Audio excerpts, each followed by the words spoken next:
El aire en la sala se sentía pesado, cargado con una frialdad que no provenía del clima, sino de las palabras que acababan de ser pronunciadas. Mi hijo, Tomás, estaba de pie frente a mí, con una postura rígida que nunca le había visto. Sus ojos, esos mismos ojos que una vez me miraron con adoración, ahora eran 2 astillas de hielo. «Mamá, las cosas van a cambiar», dijo, su voz resonante y desprovista de cualquier calidez. «A partir de hoy, tienes 2 opciones. O haces exactamente todo lo que Camila te pida, sin quejas ni preguntas, o tomas tus cosas y te vas de esta casa. La decisión es tuya». Cada palabra fue un golpe directo a mi alma, un martillazo que resquebrajó los cimientos de mi mundo. A su lado, Camila, su esposa, observaba la escena con una sonrisa apenas contenida, un brillo de triunfo en su mirada que me hizo sentir como un insecto insignificante, a punto de ser aplastado. El impacto fue devastador. Un torbellino de incredulidad, dolor y una profunda vergüenza se apoderó de mí, dejándome sin aliento y sin fuerzas. Camila no necesitó decir nada. Su silencio era más elocuente que cualquier insulto. Permaneció inmóvil, saboreando su victoria, su postura erguida como la de una reina que acaba de sentenciar a un vasallo molesto. Su satisfacción era palpable, una energía venenosa que contaminaba cada rincón de la habitación que yo misma había decorado con tanto amor hacía tantos años. ¿Cómo habíamos llegado a este punto? Me preguntaba, mientras el eco de las palabras de Tomás retumbaba en mi cabeza. El hombre que crié, el niño al que le leía cuentos por la noche y cuidaba cuando tenía fiebre, me estaba desechando como si fuera un mueble viejo e inservible. Sentí el suelo desaparecer bajo mis pies, una sensación de vértigo y abandono tan profunda que tuve que aferrarme al brazo del sillón para no caerme. Ella había ganado, había logrado convertir a mi hijo en un extraño, en mi verdugo. Miré a Tomás, buscando desesperadamente un rastro del niño que amé, del joven al que apoyé con cada fibra de mi ser, pero no encontré nada. Su rostro era una máscara de indiferencia, cincelada por la ambición y la fría influencia de su esposa. Se había convertido en un hombre que yo no reconocía, uno capaz de ponerle un precio a su propia madre. Y el precio era la obediencia ciega a una mujer que me despreciaba abiertamente. La traición dolía más que la amenaza del desalojo. No era la casa lo que me importaba, eran los escombros de nuestra relación, el amor que yo creía incondicional y que ahora se revelaba frágil y transaccional. Él había tomado su decisión mucho antes de pronunciar esa cruel sentencia. Esto era solo el acto final de una larga y silenciosa campaña para borrarme de su vida. El silencio que siguió a su ultimátum fue denso, opresivo. Podía escuchar el tic-tac del viejo reloj de pared, cada segundo marcando el fin de una era, el fin de mi vida tal como la conocía. Un nudo se formó en mi garganta, tan grande y doloroso que me impedía respirar, pero me negué a darles la satisfacción de verme llorar. Mis ojos se pasearon por la habitación, deteniéndose en los retratos familiares, en los pequeños detalles que contaban la historia de nuestra familia. Allí estaba Rogelio, mi difunto esposo, sonriendo desde un marco de plata, y a su lado, un pequeño Tomás en su primer día de escuela. ¿Qué pensaría Rogelio si pudiera ver esto? ¿Qué le diría a nuestro hijo? La casa, de repente, se sintió como un mausoleo lleno de fantasmas de tiempos más felices. Un recordatorio cruel de todo lo que estaba a punto de perder, por el capricho de una extraña y la debilidad de mi propia sangre. Fue entonces cuando Camila rompió el silencio, su voz melosa y afilada como el cristal roto. «Tomás, cariño, he estado pensando, podríamos convertir el cuarto de tu madre en un gimnasio, o tal vez un estudio de yoga. Necesito un espacio para mí, ya sabes», lo dijo mirándolo a él, pero sus palabras eran para mí una pala de tierra arrojada sobre mi tumba aún abierta. Tomás ni siquiera titubeó. «Claro, mi amor, lo que tú quieras», respondió, sellando mi expulsión con una facilidad escalofriante. Ya no era una persona, era un problema a ser eliminado, un espacio a ser reutilizado. Esa fue la humillación final, el golpe de gracia que aniquiló la última chispa de esperanza a la que me aferraba. Me habían despojado de mi hogar, de mi hijo y, lo más importante, de mi dignidad. todo en un solo instante. Pero mientras me daba la vuelta, sintiendo sus miradas clavadas en mi espalda, algo cambió dentro de mí. Una calma gélida comenzó a extenderse por mis venas, apagando el fuego del dolor y reemplazándolo con una resolución fría como el acero.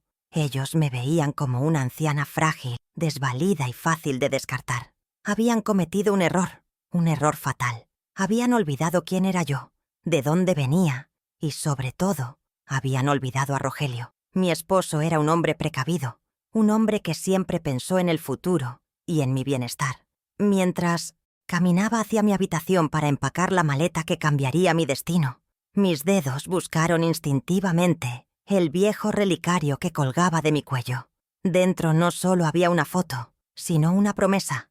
Ellos creían que esta era mi derrota, pero en el silencio de mi corazón sabía que este era solo el comienzo.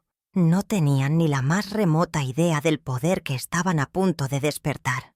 Mi nombre es Mercedes Alvarado. Tengo 72 años y llevo una década entera vistiendo el luto de mi viudez, aunque el verdadero luto, el del alma, es mucho más reciente. Siempre pensé que mi nombre, Mercedes, que evoca misericordia y gracia, era una bonita herencia de mi abuela, una mujer de carácter dulce pero inquebrantable. Hoy, sin embargo, se siente como una cruel ironía.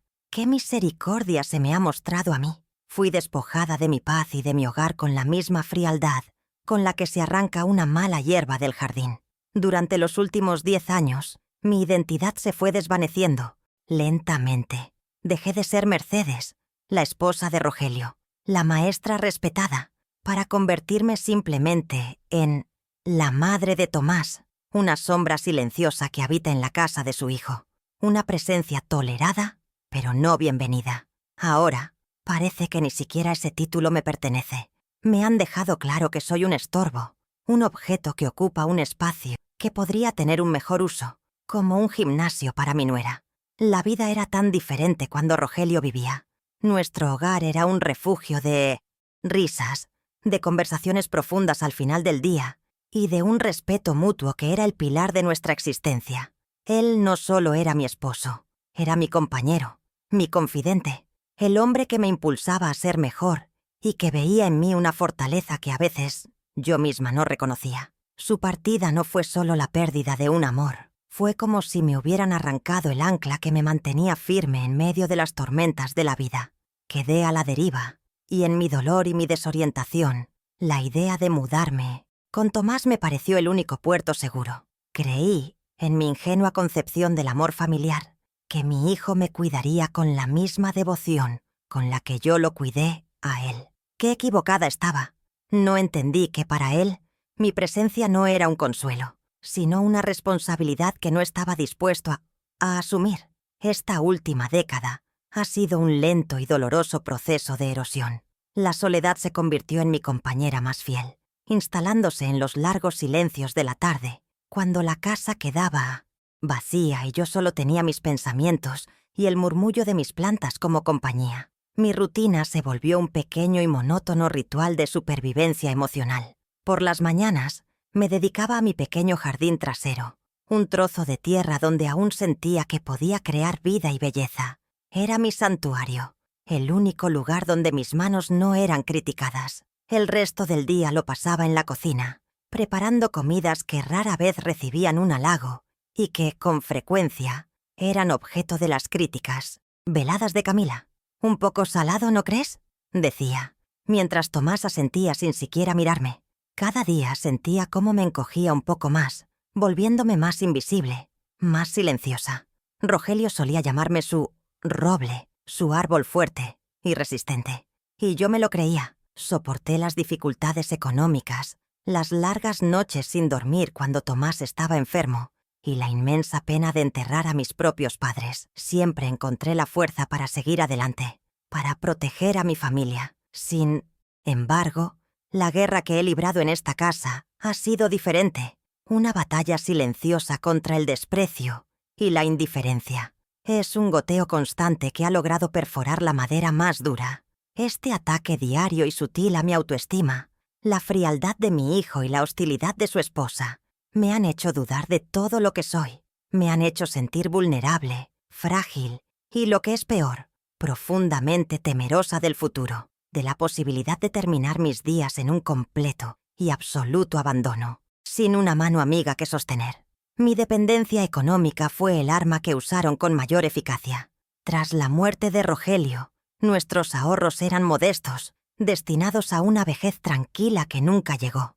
Confié ciegamente en Tomás para que administrara ese dinero, creyendo que era lo más sensato. Pronto, esa confianza se convirtió en una jaula.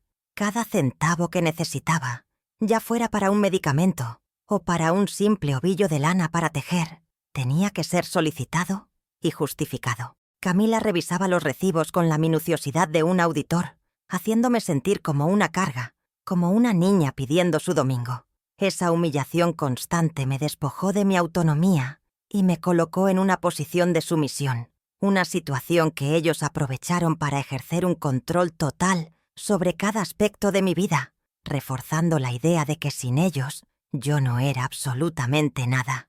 Pero incluso un roble herido conserva sus raíces profundas. Anoche, en la oscuridad de mi habitación, mientras las lágrimas finalmente corrían por mi rostro, recordé una de mis últimas conversaciones con Rogelio. Estaba débil, pero su mirada era lúcida.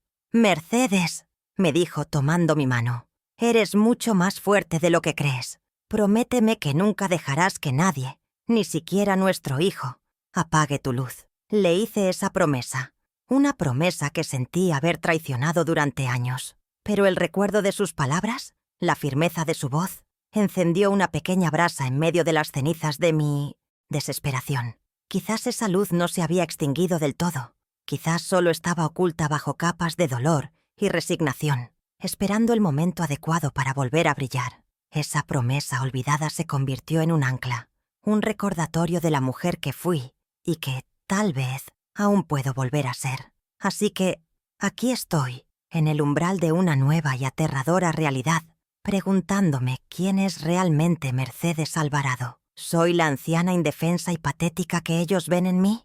¿O soy el roble del que hablaba mi esposo? El ultimátum de Tomás, en toda su brutalidad, ha sido un despertar. Me ha obligado a mirarme al espejo y a confrontar la imagen que veo. Detrás de las arrugas y la tristeza que marcan mi rostro, he descubierto algo que no esperaba ver. Un destello de desafío en mis ojos. No es rabia, es algo más profundo, más sereno. Es la certeza de que mi historia no termina aquí, no de esta manera. Ellos han escrito un capítulo, sí, pero el final de este libro lo escribiré yo. Y sé, con una certeza que me estremece, que no les va a gustar. ¿Y tú? ¿Qué habrías hecho en mi lugar? Cuéntamelo en los comentarios. Mi único hijo, Tomás. Decir su nombre ahora me produce una extraña mezcla de amor profundo y una herida punzante. Él fue mi sol, el centro de mi universo desde el momento en que lo sostuve en mis brazos. Soñé con su futuro. Trabajé incansablemente para que tuviera las oportunidades que yo nunca tuve y lo vi convertirse en un ingeniero exitoso, un hombre que, yo creía, tenía un buen corazón. Nuestra relación siempre fue de una complicidad y un cariño inmensos, especialmente después de la muerte de su padre.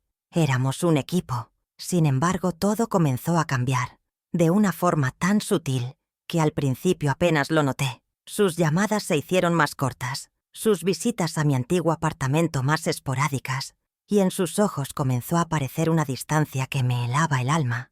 No fue hasta la llegada de Camila que entendí el origen de ese frío que se había instalado entre nosotros, un invierno que amenazaba con congelarlo todo para siempre. Camila Herrera entró en nuestras vidas como una ráfaga de viento helado en una tarde de primavera. Era la personificación de la perfección calculada, alta, delgada, con un cabello impecable y una ropa de diseñador que parecía gritar su valor. Desde el primer día que Tomás me la presentó, sentí su mirada evaluadora recorriéndome, analizándome no como a una futura suegra, sino como a un mueble antiguo que no encajaba en sus planes de decoración. Su sonrisa nunca llegaba a sus ojos, y sus palabras, aunque educadas en la superficie, siempre llevaban un filo de condescendencia. Vi en ella una ambición desmedida, una sed de estatus y control que me inquietó profundamente. Para Camila, el mundo se dividía en dos: las cosas que le servían para ascender socialmente y los obstáculos que debía eliminar. Con una claridad dolorosa, supe desde nuestro primer encuentro en qué categoría me había colocado. Su motivación para erradicarme de su vida era tan transparente como cruel. Yo era un ancla que ataba a Tomás a un pasado humilde que ella despreciaba. Representaba una vida de sacrificios, de modestia, de valores que chocaban frontalmente con su universo de apariencias y lujos. Me veía como un lastre financiero, la pensionista que consumía recursos que podrían destinarse a un coche nuevo, a unas vacaciones exóticas o a una nueva pieza de arte para su colección. Su objetivo final siempre fue tener el control absoluto sobre Tomás, su tiempo, su dinero y, lo más importante, su lealtad. Mi presencia en la casa era el último bastión de la antigua vida de mi hijo, un recordatorio viviente de un amor y una deuda de gratitud que ella no podía controlar. Y para alguien como Camila, lo que no se puede controlar se debe destruir. Por eso, mi eliminación no era un capricho, era una necesidad estratégica para consolidar su poder. Recuerdo perfectamente el primer choque, la primera grieta en la fachada de cordialidad forzada. Fue unos meses después de que se casaran y yo me mudara con ellos. Estábamos en la sala y ella se detuvo frente a la vitrina de madera de roble que había sido de mi madre. «Esta cosa es tan anticuada», dijo, arrugando la nariz. «Ocupa demasiado espacio y oscurece la habitación. Deberíamos venderla». Sentí una punzada en el pecho. Cada objeto en esa vitrina contaba una historia. Era un pedazo de mi vida. Al principio Tomás me defendió débilmente. «Mamá le tiene mucho cariño. Fue de los abuelos». Pero Camila fue implacable. Y con el paso de los días, la opinión de mi hijo comenzó a cambiar.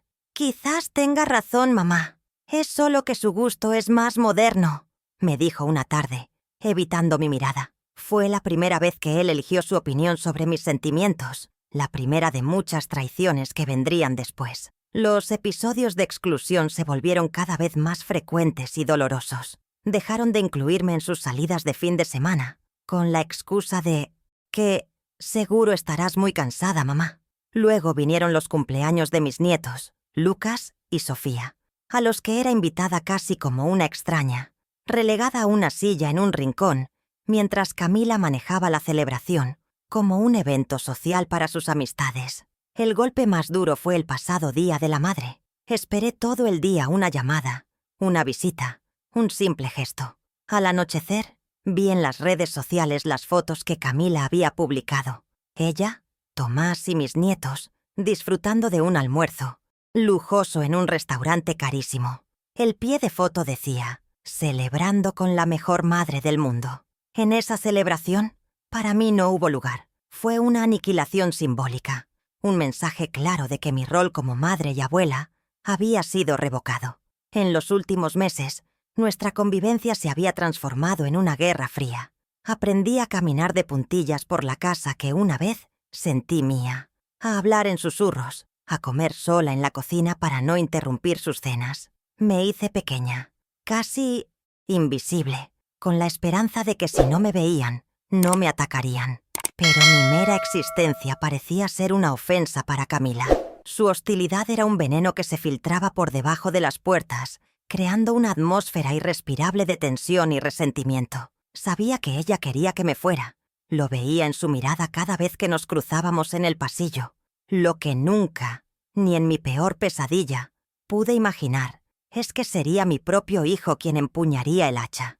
El ultimátum no fue una sorpresa en el fondo, fue la crónica de una sentencia anunciada, la culminación de un largo y meticuloso plan para declararme oficialmente muerta en sus vidas. Antes de ser la madre de Tomás o la viuda de Rogelio, yo era Mercedes, una joven con el sueño de enseñar. Me convertí en maestra de escuela pública, una vocación que abracé con cada fibra de mi ser. A pesar de las dificultades, pasé más de 30 años de mi vida en aulas ruidosas y mal iluminadas, tratando de sembrar semillas de conocimiento y curiosidad en mentes jóvenes. El salario era modesto, a menudo insuficiente, pero la satisfacción de ver a un niño aprender a leer o resolver su primer problema de matemáticas era mi verdadera recompensa.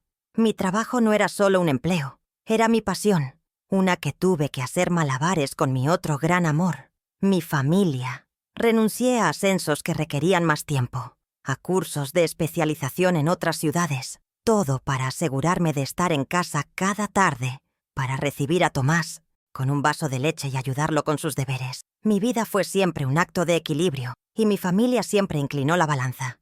Mi rutina diaria durante décadas fue un maratón de resistencia que comenzaba mucho antes del amanecer. Me levantaba en la oscuridad silenciosa de la madrugada para preparar el desayuno y dejar el almuerzo listo para Rogelio y Tomás. Luego, caminaba varias cuadras hasta la parada del autobús, sin importar si llovía a cántaros o si el frío del invierno me calaba los huesos. Mis días en la escuela eran una vorágine de clases, con salones abarrotados de niños llenos de una energía que a menudo superaba la mía. Al volver a casa, con el polvo de la tiza aún en mis manos y el cansancio pesando sobre mis hombros, comenzaba mi segunda jornada. Limpiar la casa, lavar la ropa, preparar la cena. Recuerdo la sensación de mis pies hinchados al final del día, el dolor en mi espalda, pero lo soportaba todo pensando que cada esfuerzo era un ladrillo más en la construcción de un futuro mejor para mi hijo. Las dificultades económicas eran una presencia constante en nuestro hogar. El sueldo de Rogelio, que trabajaba como operario en una fábrica, cubría lo básico, pero apenas dejaba margen para nada más. Mi pequeño salario de maestra se convertía en el fondo para todo lo relacionado con Tomás. Se destinaba a sus libros, a sus uniformes escolares, a esa excursión que todos sus amigos iban a hacer y que yo no podía permitir que se perdiera. Renuncié a tantas cosas, pequeñas que ya ni siquiera llevo la cuenta. Recuerdo haber usado el mismo par de zapatos durante 3 inviernos, remendando las suelas yo misma, para poder comprarle a él las botas de fútbol que tanto deseaba. Dejé de comprar las novelas que tanto me gustaban. Pospuse visitas al dentista. Todo para que a él nunca le faltara nada de lo esencial. Mis necesidades siempre quedaron en un segundo, o incluso tercer plano. Desde que Tomás era pequeño, Rogelio y yo compartíamos un sueño inquebrantable, que nuestro hijo fuera a la universidad.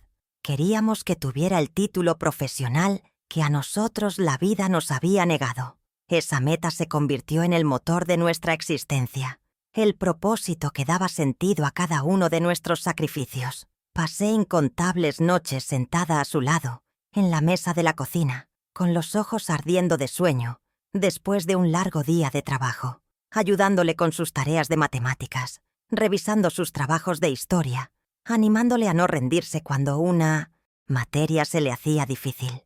Le inculqué la idea de que la educación era su única herramienta para romper el ciclo, para aspirar a una vida sin las preocupaciones que nosotros enfrentábamos cada fin de mes. Su futuro se convirtió en mi proyecto de vida, una inversión a la que aposté todo mi tiempo, mi energía y mi esperanza. Y entonces llegó el momento de la verdad, el momento del mayor sacrificio. Tomás fue aceptado en la Facultad de Ingeniería de una prestigiosa universidad, pero los costos de la matrícula eran mucho más de lo que podíamos permitirnos con nuestros ahorros. Fue entonces cuando tomé la decisión más difícil y dolorosa de mi vida. Puse en venta la pequeña casa que había heredado de mis padres, el hogar donde crecí, un lugar impregnado de mis recuerdos más queridos. Era mi única posesión personal, mi red de seguridad, el único patrimonio a mi nombre. Firmar esos papeles se sintió como si me arrancaran una parte de mi historia. Sin embargo, no dudé.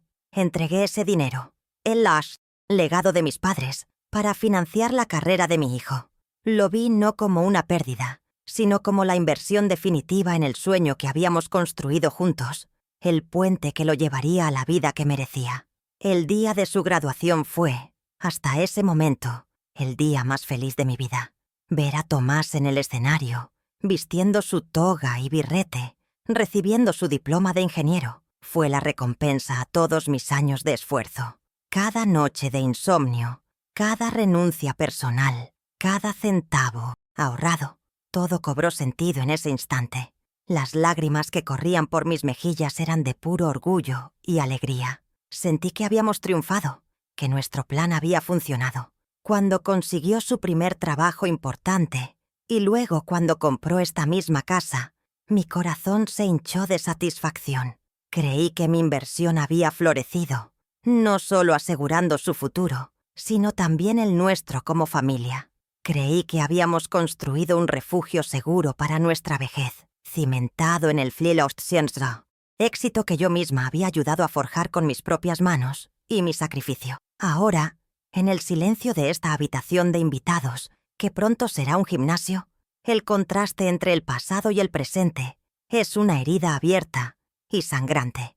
La mujer que vendió su herencia para pagar una educación universitaria es la misma a la que hoy se le dice que no tiene derecho a vivir bajo el techo que esa educación compró. Las manos que trabajaron sin descanso para que a él no le faltara nada son las mismas que ahora deben empacar una maleta con lo poco que me queda.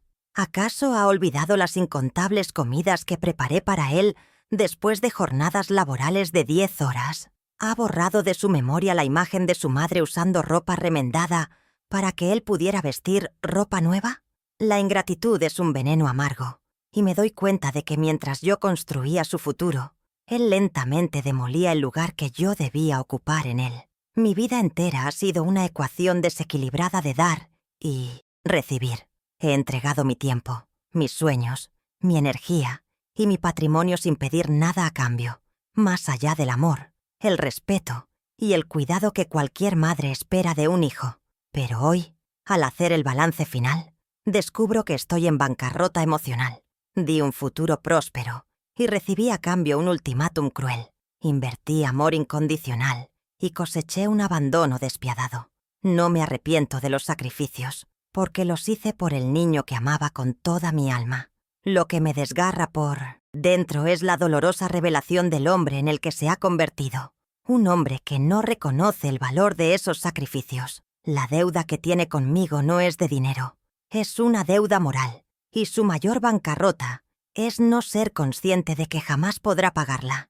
Mi Rogelio era un hombre de pocas palabras, pero de una profunda sabiduría y una capacidad de previsión que siempre me asombró. Era metódico, organizado y, sobre todo, ferozmente protector de su familia.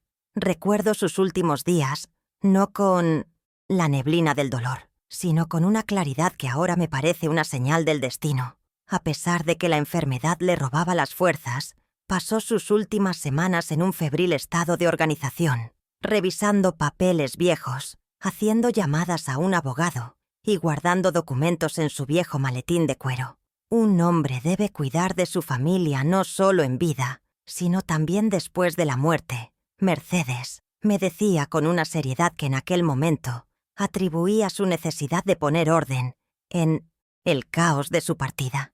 Yo asentía, sin comprender el verdadero alcance de sus palabras, creyendo que era su manera de prepararse para el final, sin saber que en realidad estaba preparando el terreno para mi futuro. En el fondo de mi armario, oculto bajo una pila de mantas viejas, descansa un pequeño y robusto cajón de seguridad, una herencia del padre de Rogelio. Siempre fue el guardián de nuestros documentos más importantes. Un par de días antes de morir, con la voz apenas un susurro y la respiración entrecortada, me pidió que me acercara. De su mesita de noche tomó un sobre sellado y me lo puso en la mano. Aquí dentro hay una llave y una combinación, me explicó. Es para ti, y solo para ti. Prométeme que no lo abrirás a menos que sea absolutamente necesario. Cuando sientas que estás contra la pared, que no tienes otra salida. Solo entonces, Mercedes. Prométemelo. Le di mi palabra, con los ojos anegados en lágrimas, y guardé el sobre en mi joyero, sin entender la urgencia en su mirada. Allí ha permanecido, intacto, durante 10 largos años. Durante todo este tiempo, el contenido de ese cajón de seguridad fue un misterio al que preferí no enfrentarme.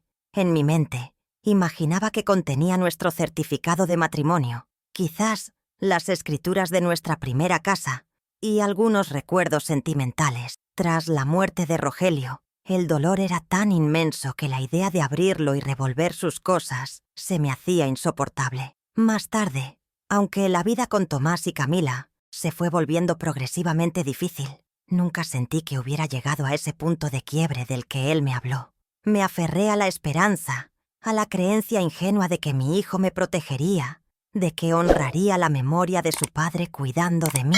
Abrir el cajón me habría parecido un acto de desconfianza hacia Tomás, una admisión de que mi esposo creía que nuestro propio hijo podría fallarme. Y esa era una verdad que no estaba preparada para aceptar. Con el paso de los años y el peso de la rutina diaria, la promesa que le hice a Rogelio y el sobre en mi joyero se fueron desvaneciendo en el fondo de mi mente. Se convirtieron en una reliquia de un tiempo pasado, un secreto silencioso que compartía con un fantasma. Nunca le mencioné su existencia a Tomás. Rogelio había sido muy claro en su instrucción. Es para ti, y solo para ti. Respeté su voluntad al pie de la letra, asumiendo que su insistencia se debía a que dentro podría haber algo profundamente personal, quizás una última carta de amor, un gesto íntimo destinado a ser descubierto en la soledad.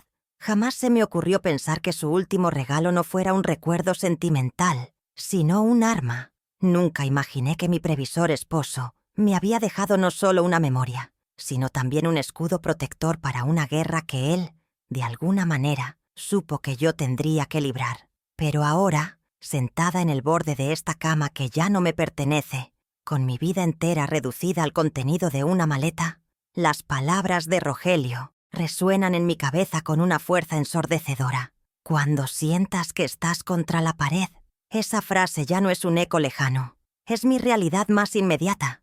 Mi espalda no solo está contra la pared, sino que mis verdugos la están empujando con la intención de atravesarla. Este momento, este ultimátum cruel dictado por mi hijo bajo la mirada triunfante de su esposa, es la pesadilla exacta que mi Rogelio debió haber previsto con su increíble intuición. De repente, el sobre en mi joyero ya no es un simple recuerdo. Se ha transformado en un faro en medio de la oscuridad, en una llave que no solo abre una caja de metal, sino también la puerta a una segunda oportunidad que creía perdida para siempre. Una nueva sensación comienza a desplazar la densa niebla de la desesperación. Ya no me siento como una víctima indefensa, a la espera del golpe de gracia.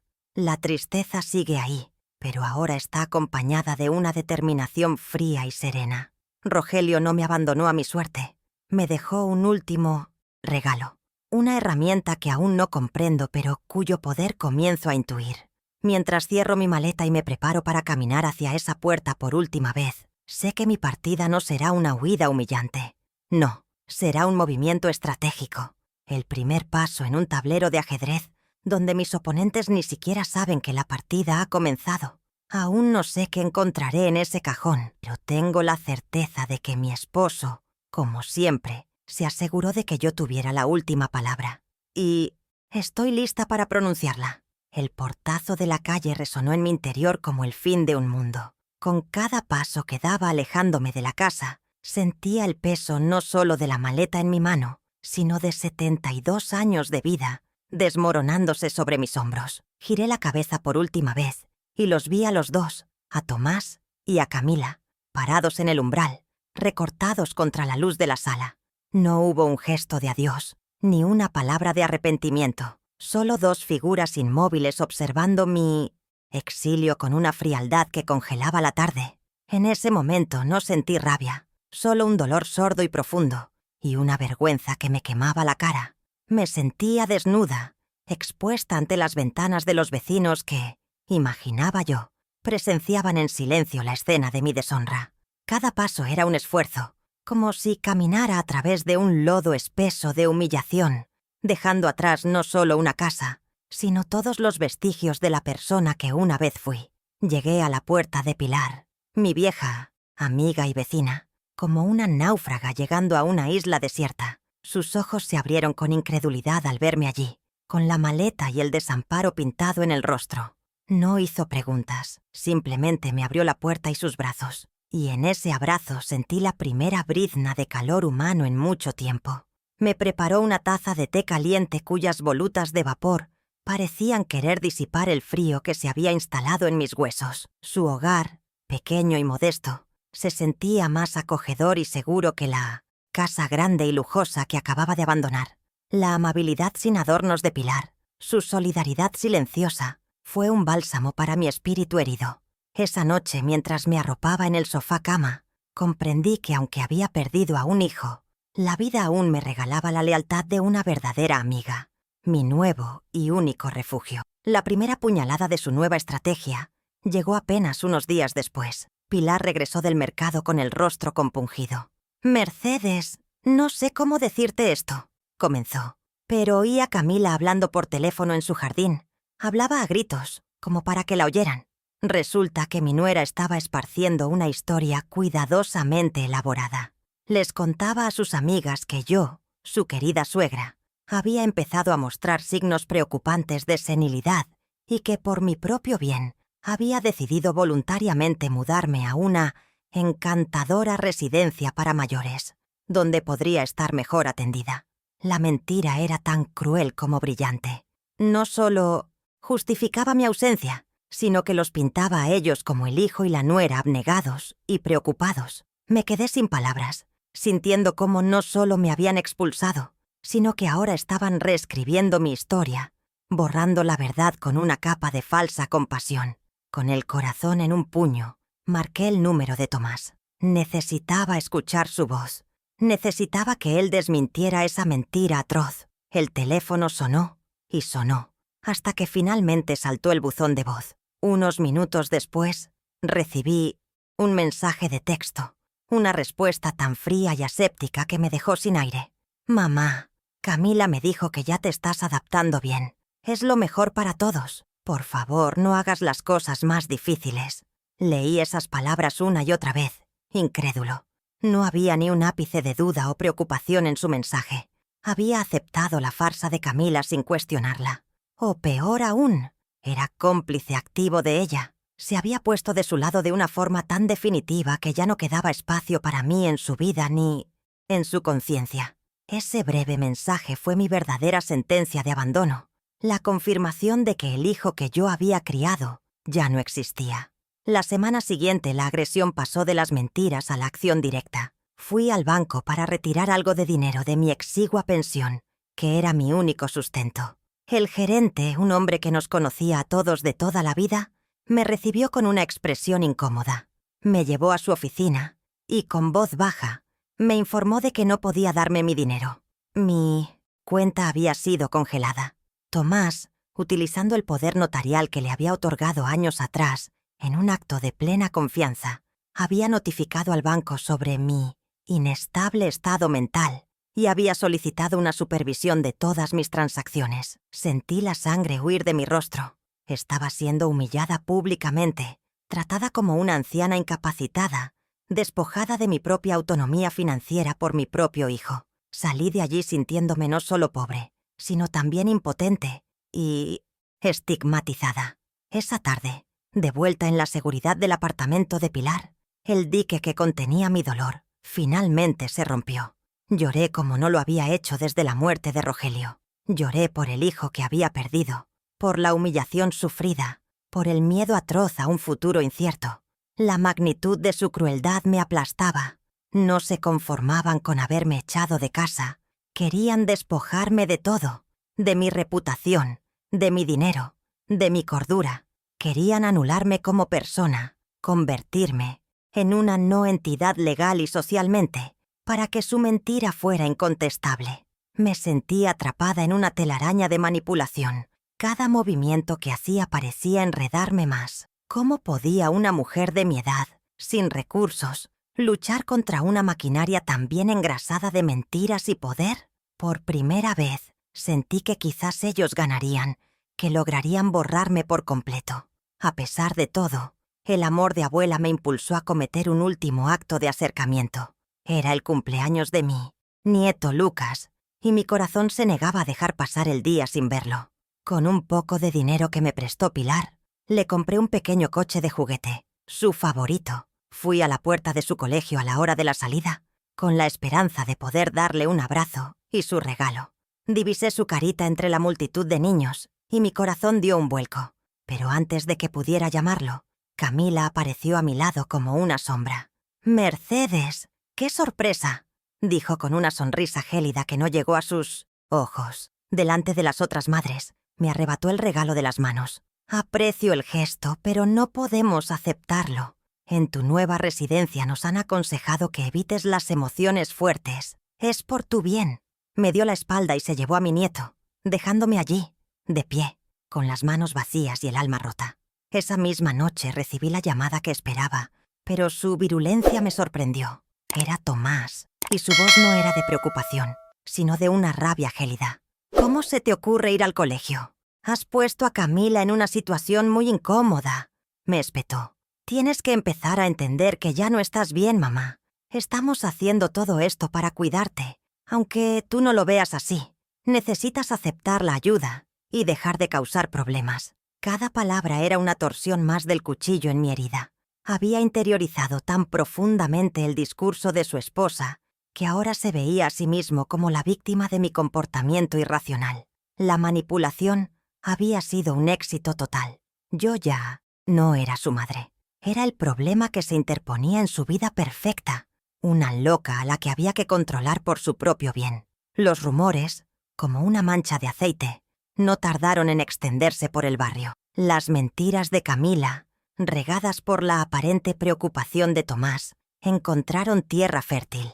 Amigas de toda la vida comenzaron a evitarme en la calle, o me dirigían miradas llenas de una lástima que me resultaba más insultante que el odio. Escuchaba fragmentos de conversaciones a mí. Paso. Pobre Mercedes. Qué pena cómo ha perdido la cabeza. O Tomás es un santo. La decisión que tuvo que tomar.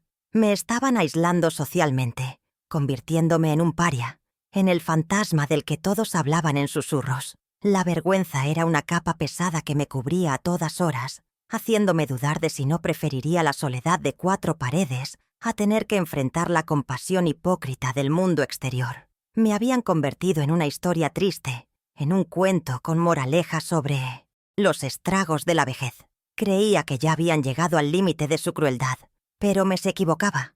Una mañana, llegó una carta certificada al buzón de Pilar. Era de un bufete de abogados. En un lenguaje legal, frío e impersonal, se me solicitaba formalmente que cesara todo intento de contacto con la familia de mi hijo. La carta alegaba que mis apariciones, como la del colegio, constituían un acoso y causaban una severa angustia emocional a mi nuera y a mis nietos. La amenaza era clara y contundente. Si no cumplía, iniciarían acciones legales para obtener una orden de alejamiento y, lo que era peor, buscarían mi incapacitación legal para obtener mi tutela, basándose en mi evidente deterioro cognitivo. Ahora la guerra era total. Ya no se trataba solo de mentiras sociales. Estaban dispuestos a usar todo el peso de la ley para aniquilarme. Mientras sostenía esa carta entre mis manos temblorosas, algo dentro de mí, algo que había permanecido dormido durante mucho tiempo, finalmente despertó. El miedo y la tristeza no desaparecieron, pero fueron engullidos por una oleada de ira fría y cristalina. Ya no se trataba de mi orgullo herido ni de mi corazón roto. Se trataba de mi supervivencia, de mi derecho a existir. Me habían subestimado, me habían empujado, humillado y amenazado, creyendo que era una anciana frágil que se quebraría en silencio. Pero al llevarme hasta este rincón, al punto exacto que Rogelio había temido, cometieron su error definitivo. Despertaron al roble. En ese preciso instante, comprendí que la resignación ya no era una opción. El tiempo de llorar había terminado. Ahora era el tiempo de luchar. Al día siguiente me levanté con un propósito. Abrí mi maleta y saqué el único vestido bueno que había empacado, el que guardaba para las ocasiones especiales. Me peiné con esmero, me erguí y me miré al espejo. La mujer que me devolvió la mirada ya no era una víctima temblorosa, sino alguien con una determinación de acero en los ojos. Salí de la apartamento de Pilar y, en lugar de bajar la vista, caminé con la cabeza alta. No usé mi teléfono. No me fiaba. Me dirigí a una cabina telefónica pública, de las pocas que quedaban en la ciudad. Introduje unas monedas y marqué un número que sabía de memoria. «Bufete Lira, buenos días», contestó una voz profesional. «Quisiera hablar con el doctor Esteban Lira», dije, con una voz firme que no reconocí como la mía. «Dígale que llama Mercedes Alvarado, la viuda de Rogelio. Es urgente. Ha llegado él». Momento de abrir el cajón de seguridad. La oficina del doctor Esteban Lira era un santuario anclado en el tiempo.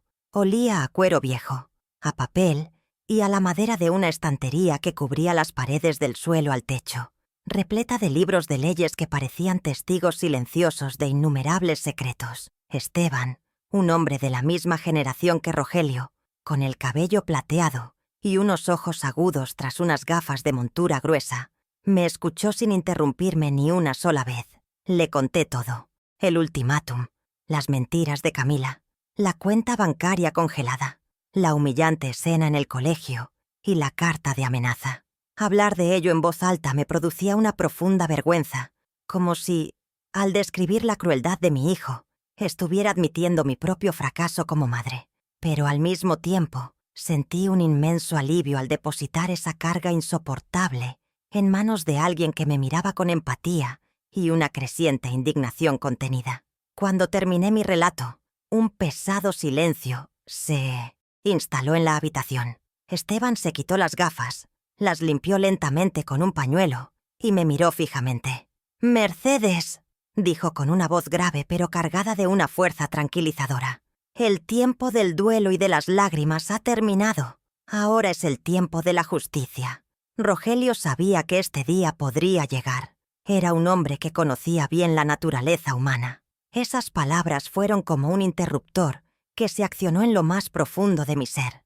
La validación de la premonición de mi esposo, la certeza de que él había anticipado mi dolor y había actuado para protegerme, extinguió la última brasa de autocompasión. En ese preciso instante, la parte de mí que todavía albergaba una minúscula esperanza de reconciliación, que suplicaba en silencio por el amor de mi hijo, murió para siempre. Ya no luchaba por su afecto, luchaba por mi dignidad. Dejé de ser una víctima. Me convertí en una estratega. Fuimos juntos al banco, a la sucursal donde Rogelio había alquilado la caja de seguridad. Descendimos a la bóveda, un lugar frío y silencioso donde el aire parecía cargado de secretos. El empleado del banco nos guió hasta un muro de acero pulido y señaló un pequeño cajón con un número grabado. Mis manos temblaban ligeramente mientras sacaba de mi bolso el sobre que había guardado durante una década. Introduje la llave en la cerradura, un sonido metálico que pareció resonar en todo el recinto. Luego, giré el dial de la combinación, siguiendo los números que Rogelio había anotado en un papel. El clic final fue rotundo, definitivo. Tiré de la manija y la pesada puerta de metal se abrió con un suave siseo. Contuve la respiración y, con un respeto casi reverencial, extraje del interior una única carpeta de cuero oscuro, pesada y abultada por los años. De vuelta en la seguridad de la oficina de Esteban, colocamos la carpeta sobre su escritorio de caoba.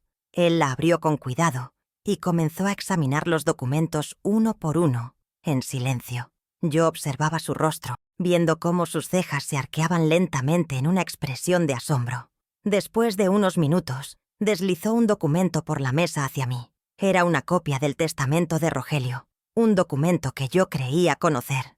Pero mi abogado me señaló un párrafo específico que yo nunca había visto. Mis ojos se fijaron en dos palabras que brillaban como si estuvieran en llamas. Usufructo vitalicio. Leí la cláusula una y otra vez, sin poder creerlo. La casa de la que me habían expulsado me pertenecía por derecho de uso mientras viviera. Legalmente nadie podía echarme. La sensación fue abrumadora. El suelo que había desaparecido bajo mis pies comenzaba a solidificarse de nuevo. Pero eso no era todo. Esteban sacó otro fajo de papeles de la carpeta. A primera vista parecía una simple póliza de seguro de vida a mi nombre, algo que Rogelio me había mencionado vagamente. Sin embargo, adjunto a la póliza, había una serie de informes de una gestora de inversiones. Mi previsor esposo no solo había contratado un seguro, había dado instrucciones precisas para que, a su muerte, el dinero de la póliza se invirtiera en un fondo de bajo riesgo. Durante 10 años, esa suma había crecido silenciosamente, multiplicándose de una forma que yo jamás habría podido imaginar. Esteban me mostró el estado de cuenta final, el valor actual de la inversión. La cifra me dejó sin aliento. No era una fortuna de millonaria, pero era una cantidad más que suficiente para garantizar mi independencia total por el resto de mi vida. Ya no era una anciana desvalida, era una mujer con recursos. Esteban, con la mente práctica de un abogado, comenzó a trazar un plan de acción inmediato. Lo primero es enviarles una notificación notarial para que desalojen la propiedad, dijo con el ceño fruncido. Luego, iniciaremos el proceso para reclamar el control de tus finanzas, pero yo lo interrumpí, levantando una mano. Una idea, una estrategia, había empezado a florecer en mi mente, fría y precisa como un témpano de hielo. Una batalla legal sería larga, fea y privada. Mi humillación había sido pública y gradual. Mi vindicación, decidí en ese momento, debía ser pública y devastadora. No, Esteban, dije, con una calma que me sorprendió a mí misma. Aún no. Han construido su mundo perfecto sobre mis sacrificios y sus mentiras. Quiero que celebren su triunfo en la cima de ese mundo, justo un instante antes de que yo le arranque los cimientos. Las semanas siguientes transcurrieron en una calma, tensa, en una actividad febril pero invisible para el mundo exterior.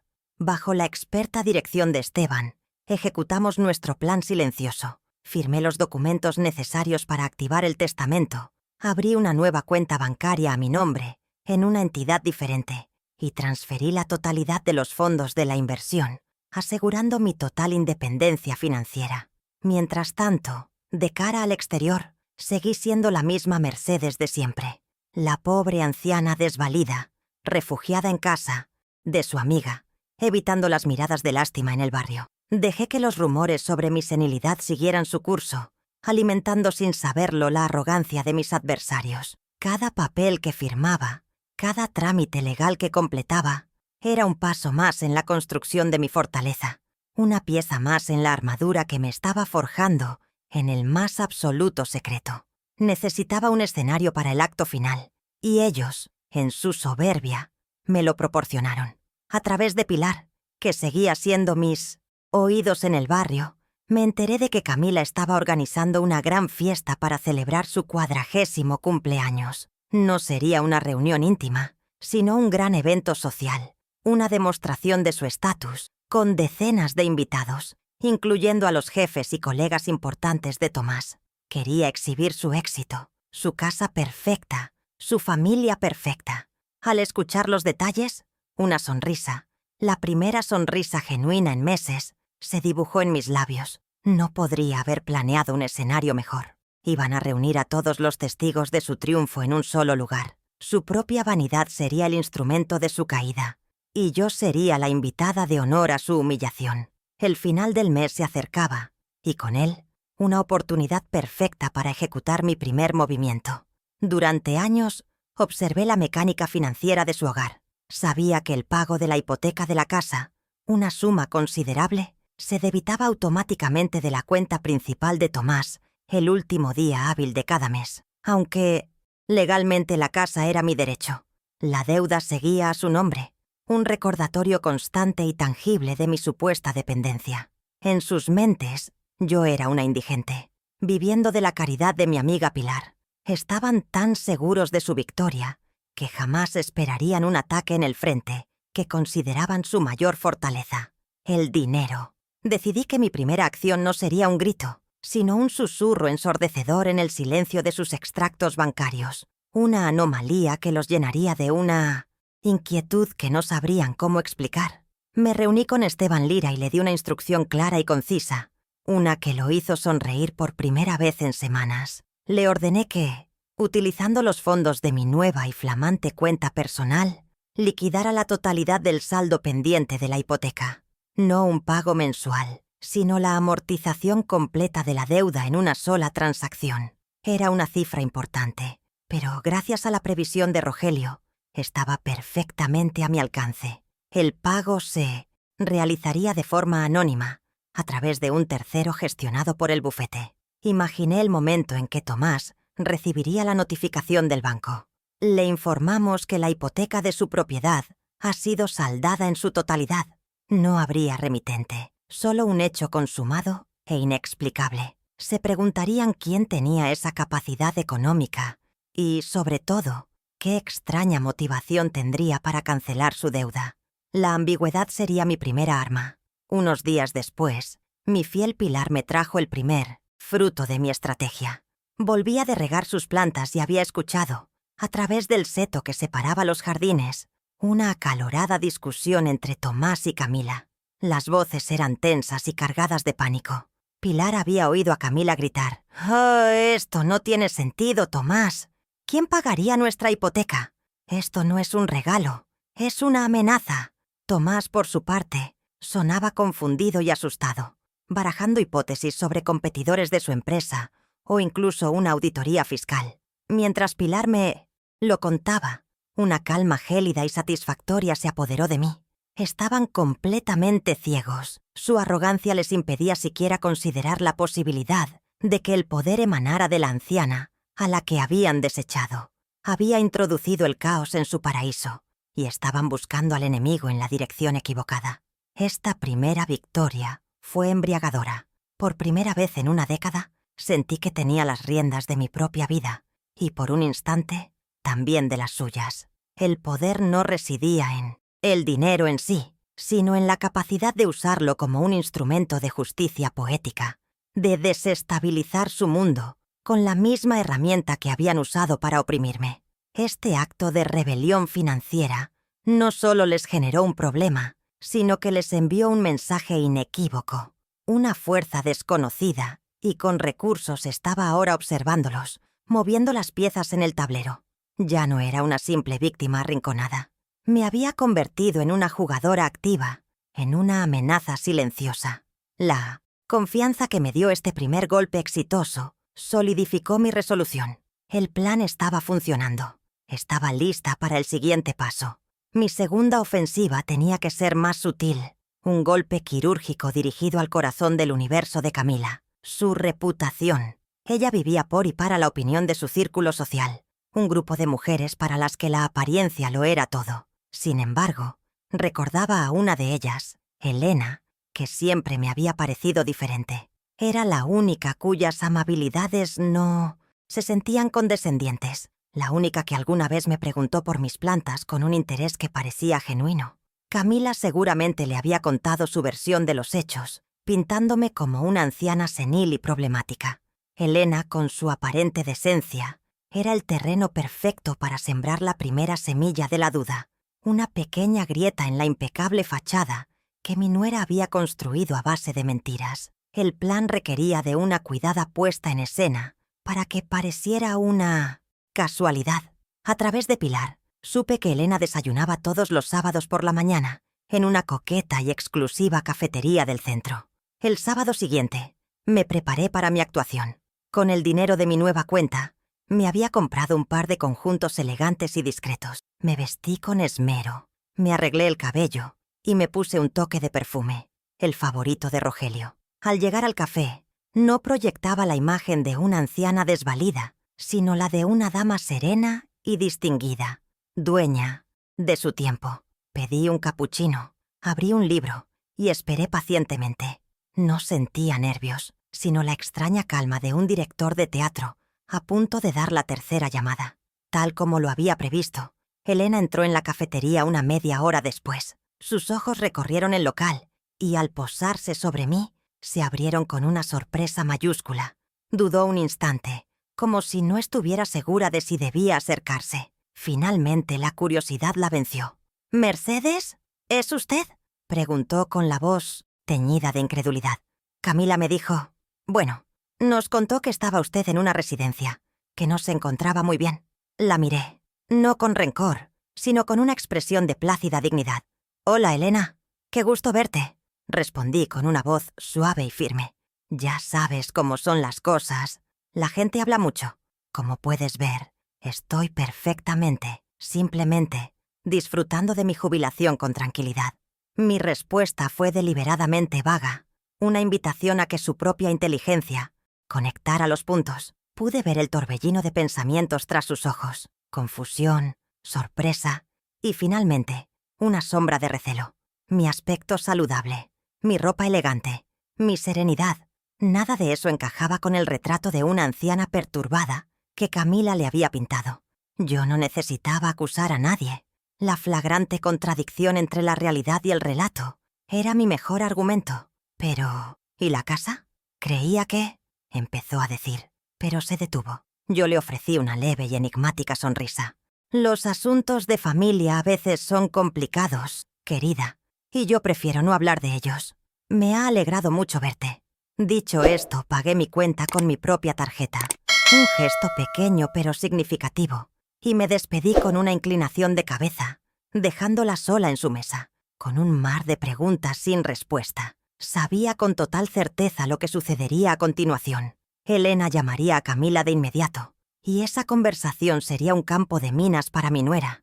Puedo imaginar las... preguntas. Vi a tu suegra estupenda, Camila. ¿Estás segura de que me lo has contado todo? Camila se vería forzada a improvisar, a mentir más, a ponerse a la defensiva. Y Elena, que no era tonta, lo notaría.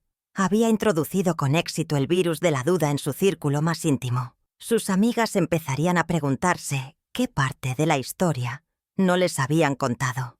La narrativa de la pobre suegra senil y el abnegado hijo comenzaba a resquebrajarse. Era una fisura pequeña, casi invisible, pero suficiente para debilitar la estructura antes del terremoto final. Estas dos pequeñas victorias me han transformado por completo. El miedo se ha disuelto, reemplazado por una paciencia estratégica y una determinación inquebrantable. Ya no soy la hoja que el viento arrastra, sino la que dirige la tormenta. Cada paso exitoso de mi plan alimenta mi convicción. La inminente fiesta de cumpleaños de Camila ya no se perfila en mi horizonte como una amenaza, sino como el escenario de un estreno muy esperado. He movido las piezas, he preparado el atrezo y he sembrado la duda entre el público. Ahora solo falta que los protagonistas salgan a escena para recibir, no los aplausos que esperan, sino el juicio que se merecen.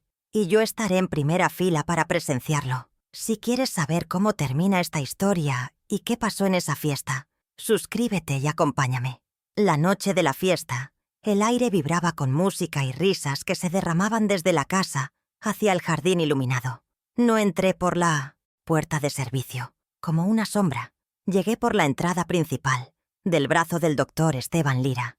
Llevaba mi mejor vestido, el cabello perfectamente arreglado y una serenidad que era mi armadura más impenetrable. Nuestra aparición en el umbral fue como una piedra arrojada a un lago en calma.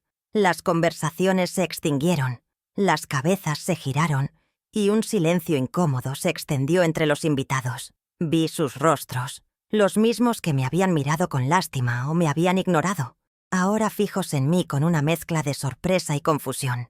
No veían a la anciana senil de los rumores, sino a una mujer que irradiaba una autoridad silenciosa e inquebrantable. El efecto fue instantáneo y devastador para los anfitriones. Tomás y Camila se abrieron paso entre la multitud para interceptarnos, sus rostros descompuestos por el pánico y la furia. Camila fue la primera en llegar, intentando enmascarar su horror con una sonrisa tensa y siseando en voz baja. ¿Qué demonios estás haciendo? ¿Aquí? Lárgate ahora mismo. Estás montando un espectáculo. Tomás, más torpe en su desesperación, me agarró del brazo. «Mamá, por favor, tienes que irte. Hablemos de esto en otro momento». Pero yo no me moví. Me zafé de su mano con una calma que lo descolocó. Mi voz, cuando hablé, no fue un susurro, sino una declaración clara y audible para los que estaban cerca. «No, Tomás, no me voy a ninguna parte. De hecho, he venido a traerle un regalo de cumpleaños a tu esposa. Uno que, estoy segura, nunca olvidará». Nuestra tensa confrontación en la entrada se había convertido en el centro de atención de toda la fiesta. Viendo que no lograrían moverme, Esteban Lira dio un paso al frente. Su presencia imponía respeto. Carraspeó, y con su vozarrón de abogado acostumbrado a dirigirse a los tribunales, dijo: «Buenas noches a todos. Disculpen la interrupción. Mi nombre es Esteban Lira, y les ruego me concedan un momento de su atención. Estoy aquí en calidad de representante legal de la verdadera y única propietaria de esta casa, la señora Mercedes Alvarado». La frase cayó como una bomba en medio de la sala. Un murmullo de incredulidad recorrió a los invitados. Dirigí mi mirada a Camila. Su rostro había perdido todo su color. Sus ojos estaban fijos en Esteban como si estuviera viendo a un fantasma. La fiesta había terminado. Esteban levantó una carpeta de cuero y extrajo de ella una copia del testamento de Rogelio, compulsada ante notario. Con una voz pausada y rotunda, leyó la cláusula, que yo ya me sabía de memoria. Luego se dirigió a los invitados como si fueran un jurado. «Para que no quede ninguna duda», explicó, «la cláusula de usufructo vitalicio significa que la señora Alvarado tiene el derecho exclusivo y legal de habitar y disfrutar de esta propiedad por el resto de su vida. Legalmente, el señor Tomás Alvarado y su esposa viven aquí únicamente bajo el permiso y la buena voluntad de su madre». La humillación de Tomás y Camila era ahora un espectáculo público. Vi a sus amigos, a sus jefes, a todos aquellos a los que querían impresionar, mirarlos con una nueva luz, una de juicio y desprecio. Entonces, llegó mi turno. Di un paso adelante, sintiendo todas las miradas sobre mí. Mi voz no tembló. Hace exactamente 2 meses, en esta misma sala mi hijo y mi nuera me comunicaron que yo era un estorbo en su vida. Comencé, proyectando mi voz para que todos me oyeran. Me dieron a elegir entre la obediencia ciega y la calle. Como no quise someterme, me expulsaron de la que, como acaban de oír, es mi propia casa. El silencio en la sala era sepulcral, roto solo por alguna exclamación ahogada. Clavé mis ojos en Camila, la festejada. «Así que, Camila, en este día tan especial, quiero devolverte el favor. Mi regalo de cumpleaños para ti y para mi hijo es un plazo de 30 días. 30 días para que empaquen sus cosas y desalojen mi propiedad». Desesperada, viendo su mundo desmoronarse, Camila intentó jugar su última carta. «No le hagan caso», gritó, su voz estridente y teñida de histeria. «No sabe lo que dice. Está enferma. Se lo hemos dicho a todo el mundo. Su mente no está bien». Pero Esteban estaba preparado para ese movimiento. De su carpeta sacó un segundo documento. «Me temo que se equivoca, señora», dijo con una calma glacial. «Lo que tengo aquí es una evaluación psiquiátrica completa y reciente, realizada por uno de los especialistas más reputados del país, que certifica el impecable estado de salud mental y cognitiva de la señora Alvarado. Cualquier intento de difamarla alegando una supuesta incapacidad será perseguido con todo el rigor de la ley». El castillo de naipes de Camila se vino abajo con un solo soplido. Para asestar el golpe de gracia, añadí un último detalle. «Y para que no piensen que soy una pobre anciana desvalida que depende de la caridad de nadie», dije, y por primera vez sentí el poder resonando en mi voz. «Permítanme aclarar un punto final. Gracias a la infinita generosidad y previsión de mi difunto esposo, soy una mujer económicamente independiente. Tan independiente, de hecho, que la hipoteca de esta casa, esa deuda que tanto esfuerzo le costaba pagar a mi hijo cada mes, fue cancelada en su totalidad hace unas semanas por mí». La mandíbula de Tomás se desencajó. El misterio del pago anónimo quedaba resuelto de la forma más humillante posible. No solo le había quitado la casa, le había demostrado que la mujer a la que él creía haber arruinado era, en realidad, su benefactora anónima. La reacción de los invitados fue un maremoto de susurros y miradas de soslayo. La vergüenza de Tomás y Camila era ahora un espectáculo bochornoso del que nadie quería formar parte. Vi a algunos de sus amigos más cercanos dirigirse sigilosamente hacia la puerta, deseando desaparecer. Otros simplemente se apartaban de ellos, como si su fracaso moral fuera contagioso. La fiesta de cumpleaños, diseñada para ser la coronación social de Camila, se había transformado en su ejecución pública. El escenario de su triunfo era ahora el testimonio de su codicia, su crueldad y, en última instancia, su estrepitosa caída. Todos los pilares sobre los que había construido su frágil imperio de apariencias se habían pulverizado en cuestión de minutos. Fijé mi atención por última vez en los artífices de mi dolor.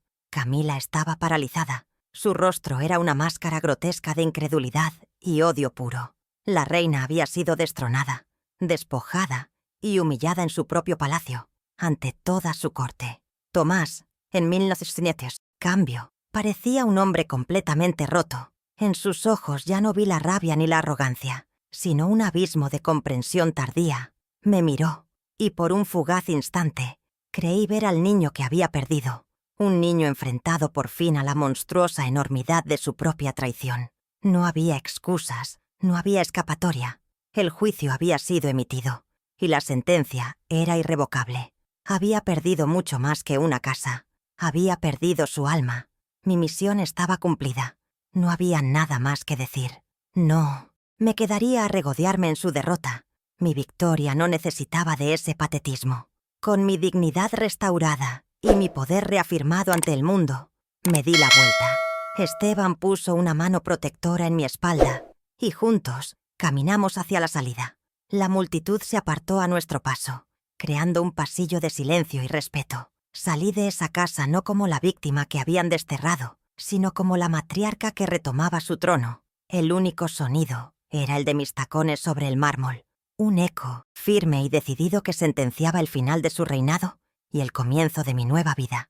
La catarsis era total y absoluta. Los días que siguieron a la fiesta estuvieron marcados por un silencio denso y antinatural que emanaba de mi casa. La música se había apagado para siempre. El ir y venir de coches de lujo había cesado.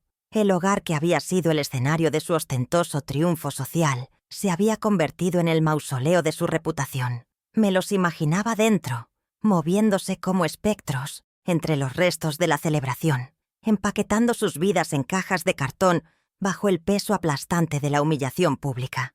No hubo gritos, no hubo confrontaciones, solo ese silencio espeso que hablaba de una derrota tan absoluta que no dejaba lugar a las palabras. El barrio entero parecía contener la respiración, observando desde la distancia el lento y silencioso desmontaje de una vida construida sobre cimientos de arena. Su caída no fue un estruendo, sino una implosión silenciosa. Sus pérdidas fueron tan concretas como devastadoras. Un camión de mudanzas, gris y anónimo, apareció una mañana lluviosa, como si hasta el cielo estuviera de luto por su bancarrota moral. Se llevaron sus muebles caros y sus objetos de diseño, pero dejaron atrás lo más importante. A través de Pilar, mi infalible fuente de noticias, supe que a Tomás le habían sugerido tomarse una excedencia indefinida en su trabajo.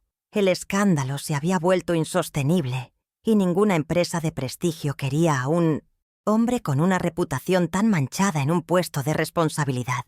El círculo social de Camila, ese que tanto le costó cultivar, se evaporó de la noche a la mañana. Sus amigas ya no respondían a sus llamadas. Perdieron su casa, su estatus, su estabilidad económica y, sobre todo, la máscara con la que se presentaban al mundo. Más allá de lo material, sus pérdidas simbólicas fueron infinitamente mayores. Perdieron aquello que valoraban por encima de todo, su imagen pública. Dejaron de ser la pareja de oro, el modelo de éxito, para convertirse en un chismorreo, en una fábula con moraleja sobre la arrogancia y la ingratitud. Pero su pérdida más profunda fue la del respeto, no solo el de los demás, sino el propio. Fueron desenmascarados, expuestos en su esencia más miserable ante todos los que admiraban. Su vida perfecta se reveló como lo que era, una farsa hueca, un escenario montado sobre el maltrato y el sacrificio de la mujer que les había dado todo. Esa es una mancha que el dinero no puede limpiar y que el tiempo no logrará borrar. Es una herida autoinfligida que supurará por el resto de sus vidas. Mi regreso a casa no fue un acto de triunfo, sino de sanación. El primer día que crucé el umbral como su única dueña, la casa me pareció extraña, impregnada de una frialdad que no era mía. Mi primer impulso fue abrir de par en par todas las ventanas, dejando que una corriente de aire fresco purificara cada rincón, llevándose consigo los últimos vestigios de su energía negativa. Poco a poco, comencé el ritual de reconquista.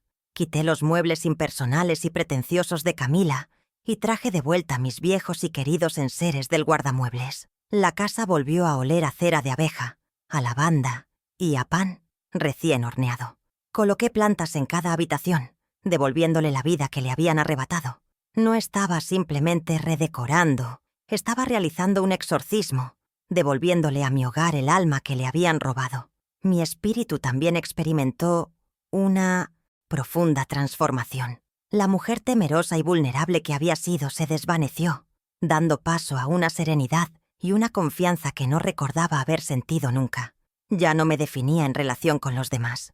No era la viuda de Rogelio, ni la madre de Tomás. Era simple y maravillosamente Mercedes Alvarado. Redescubrí placeres olvidados. Retomé mis clases de pintura, me uní a un club de lectura y comencé a dar largos paseos por el parque al amanecer. Mi vida ya no era una lucha por la supervivencia, sino una celebración de la existencia. La terrible experiencia, lejos de amargarme, me había destilado, dejando solo la esencia de mi fortaleza. Aprendí la lección más importante de mi vida. La dignidad es el único patrimonio que nadie puede arrebatarnos. Unas semanas después de su partida, una carta con el remite de su nueva y modesta dirección apareció en mi buzón. Era de Tomás. Sostuve el sobre en mis manos durante un largo rato, debatiendo si debía abrirlo. Finalmente, lo hice. La carta era un torpe y desordenado intento de disculpa, aunque estaba más llena de excusas que de verdadero arrepentimiento. Culpaba a la mala influencia de Camila, a la presión del trabajo, a su propia debilidad, pero en ningún momento asumía la plena responsabilidad de sus crueles decisiones. Y al final, tras las súplicas de perdón, venía la verdadera motivación de la carta. Una velada petición de ayuda económica, aludiendo a su precaria situación laboral. En ese momento lo comprendí. Todo. No lamentaba el dolor que me había causado, sino las consecuencias que ahora sufría por ello. Esa carta fue el punto final que necesitaba mi corazón para cerrar el capítulo. Comprendí que la reconciliación era una fantasía, porque no puede haber un reencuentro sin un arrepentimiento genuino. El perdón, me di cuenta, es un acto de liberación personal, no de absolución para el ofensor. Puedo, y debo, perdonar al hombre débil en que se convirtió mi hijo, para así liberar mi alma de la carga, del rencor. Pero perdonar no significa olvidar, y mucho menos volver a confiar.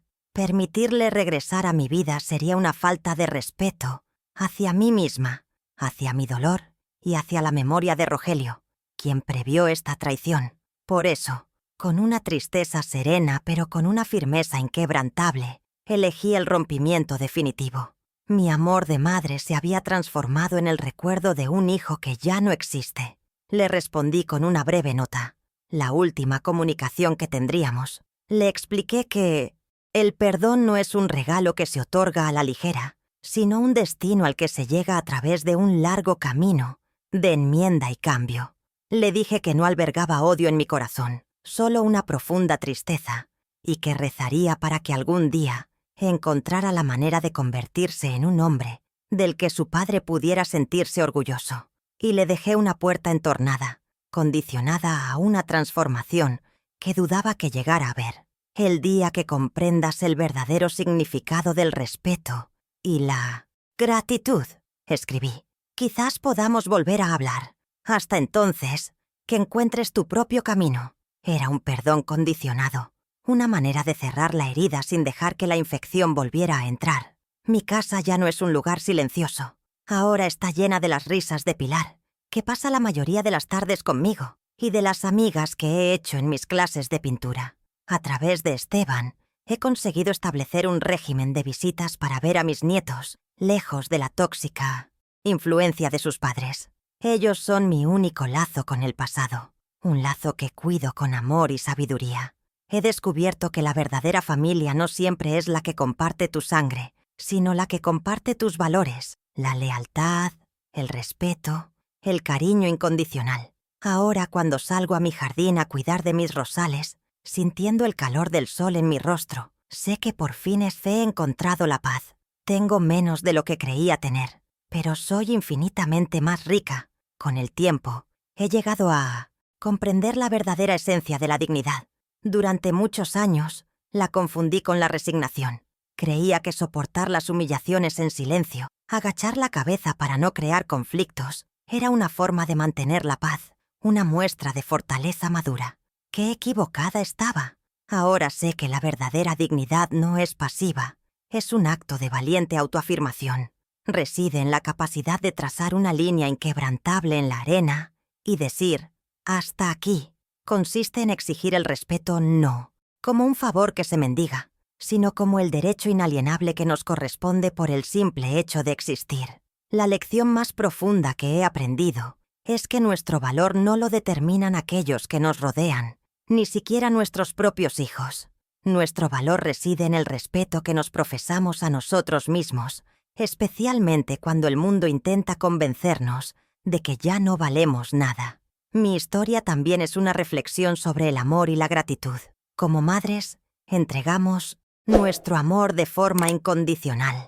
No llevamos un libro de contabilidad de nuestros sacrificios. No esperamos que se nos devuelva cada renuncia con intereses. Damos porque es nuestra naturaleza, porque el amor es un río que fluye hacia adelante. Sin embargo, ese amor incondicional no implica una carta blanca para la falta de respeto.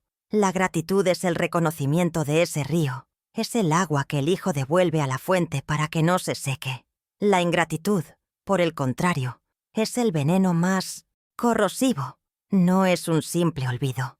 Es un acto deliberado de borrar la historia, de negar los cimientos sobre los que se ha construido la propia vida. El amor puede ser un regalo, pero el respeto es un deber sagrado, que si se traiciona, rompe el pacto más fundamental de una familia. La tormenta que viví me trajo un regalo inesperado, la autosuficiencia. Mi dependencia de Tomás no era meramente económica, era, sobre todo, emocional. Había depositado en él toda mi seguridad, mi bienestar y mi propósito de vida. Su traición, aunque fue el dolor más agudo que he sentido, me obligó a hacer algo que no había hecho en décadas, sostenerme sobre mis propios pies. Me forzó a buscar dentro de mí los recursos, la fuerza y la resiliencia que creía perdidos. Aprendí que la verdadera seguridad no proviene de una cuenta bancaria o de la protección de un tercero, sino de la certeza interior de que somos capaces de afrontar la adversidad solas, y descubrí la belleza de construir una nueva familia, no basada en los lazos de sangre, sino en los lazos de la lealtad, el cariño y el respeto mutuo.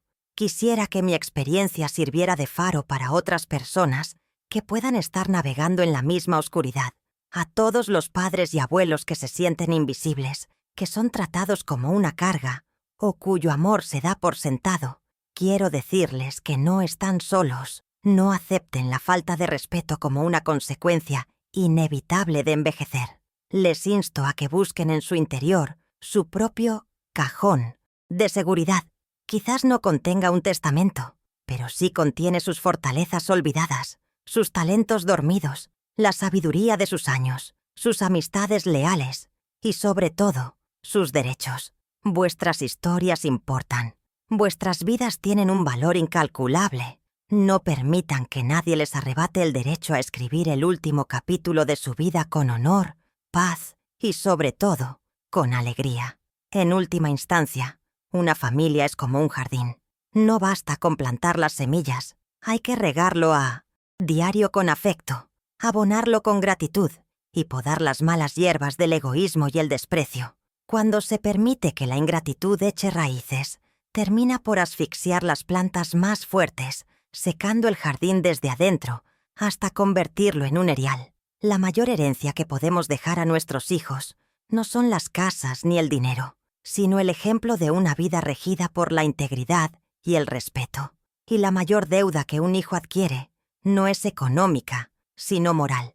La sagrada obligación de honrar los sacrificios que le dieron la oportunidad de florecer. Si esa deuda no se paga, ninguna riqueza material podrá jamás llenar el vacío de su bancarrota espiritual. Ahora, cuando me siento en mi jardín al atardecer, veo que el viejo roble que soy ha sobrevivido a la más fiera de las tempestades.